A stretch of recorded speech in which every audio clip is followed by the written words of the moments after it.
10 modern cartoons that have aged poorly. Before we start, I would want you to hit that red subscribe button so you never miss out on any of our videos. Hey guys, what's up? Welcome back to Laffy Tunes. Here are 10 modern cartoons that have already aged poorly.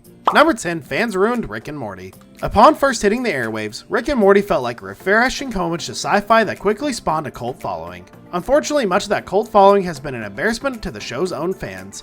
In the years since its premiere, Rick and Morty has spawned a fan base that has been accused of being at best obnoxious and at the worst outright toxic.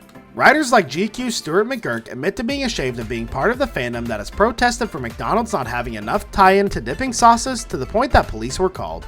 Even creator Dan Harmon has criticized the fandom's entitlement. Knowing what the fandom has been up to, it's hard to enjoy the show itself nowadays. Sorry. Number 9, Beware the Batman CGI is outdated.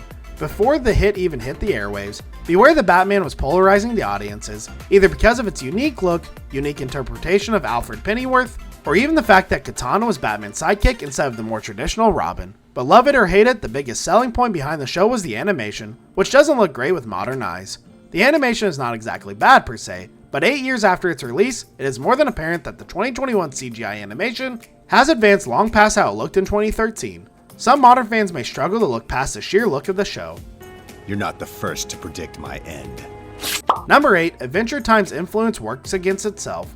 To its credit, Adventure Time showcased itself as it innovated upon its first release. Incredibly imaginative, perhaps to a fault, due to its occasionally surreal imagery, and unlike most cartoons airing during its initial run, episodes weave into each other while other shows were more episodic, while Adventure Time also covered themes that both children and adults could enjoy. Its influence can be seen in newer cartoons today, all of whom in different ways have perfected the formula originated by Adventure Time to better effect. By comparison, the new imitators make the original feel out of date. ठीक करने का कोई और तरीका नहीं है? No other way? वे है ना, लेकिन उसके लिए Number 7, The Missy Problem and Big Mouth. This is not a kid show like most of the shows on the list, but it is one of the more popular cartoons these days nonetheless, as critics praise it for accurately capturing the awkward puberty stage of the youth. However, last year it's exposed its own controversy. It's hard to call it a controversy if so few, if anyone, are criticizing them for this, but in the wake of the summer social justice movement, Jenny State opted to step down from the role of Missy because she suddenly felt guilty about voicing a black character. She has since been replaced by Aoi Debris, but the so-called controversy leaves a stain on earlier seasons with Slate in this role. Go Uncle Cyrus with that all pies matter bullshit. You're black, Dad! How come everyone knows that? Number 6, Phineas and Ferb got real repetitive real fast. As a child, most of us adored the episodic style of the television that Phineas and Ferb provided. It's why so many adults grew up to call it a classic, but if those same adults were to take another glance at the show while leaving their nostalgia at the door, they would notice how repetitive every episode really is to the point of redundancy. Every episode starts with the two title characters coming up with some wild adventure, their sister ready to tell on them, only for the parents to arrive just as everything is cleaned up. Meanwhile, their pet platypus fights crime against the evil scientist's nefarious schemes. You two turned yourselves into babies, but that is so comfortable. Number 5, Magical Girl Friendship Squad already feels dated. Magical Girl Friendship Squad is sci-fi's latest animated series, following two millennial women who are suddenly thrust into the duty of protecting Earth, adding to their already complicated real-life shenanigans. This lady-driven, inclusive, LGBTQ+ friendly comedy should work on paper, but the way it's executed makes it hard to invest in. The show can't tell if it wants to embrace old-school 80s-90s reference for jokes or more trendy jokes with a heavy emphasis on stuff like Starbucks and technology. It's simply struggling to find its identity. This show is with the art style, and while it's not the worst looking show in the world, it's certainly... Number 4, Little Einsteins becomes a TikTok meme. Anyone reading this who has not seen Little Einsteins has most likely at least heard of the theme song by now, albeit one of the many variations remixed on the internet. The show's theme song has received rap parodies, remixes, and other genre variants that have gone viral on both TikTok and Vine when the latter was still active. The theme has become a bona fide meme, which makes it harder for new viewers to digest the actual show for what it is when their opinion is possibly skewered by the meme, especially for viewers who found the meme to be annoying. Flute.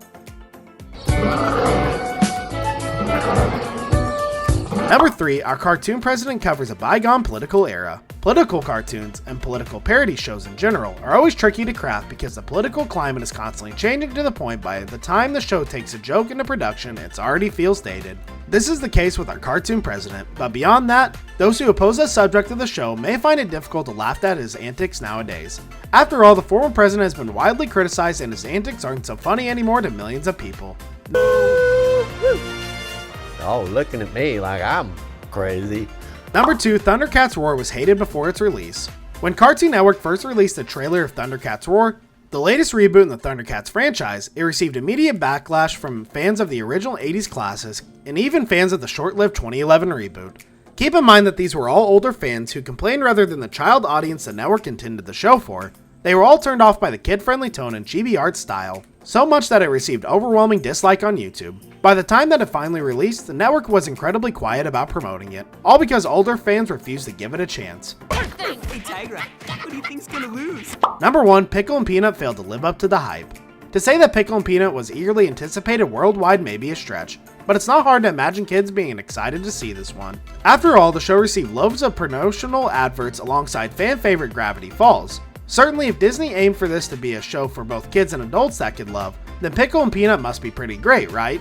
The reception of this newer show was just not great, to say the least. It fell under the radar fast enough to be cancelled just after 2 seasons. Wait, as if my heart. Okay, now, how do I turn the camera on? Oh, my hands are so stinking slippery. This brings us to the end of our video. I hope you enjoyed it. Like if you did, and don't forget to subscribe to our channel so you don't miss any of our videos in the future. Also watch the next 2 videos that are on your screen because I'm sure you'll love them. With that, I'll see you in the next video.